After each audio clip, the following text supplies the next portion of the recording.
नवरा घेऊन यावा घरा गृहोत्के मधुपर का पूजन करा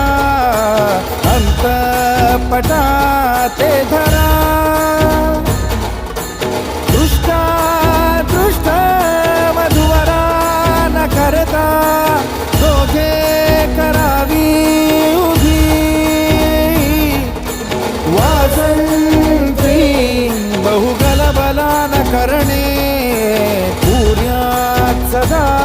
मंगलम् शुभमंगल सावधान शुभमंगल सावधान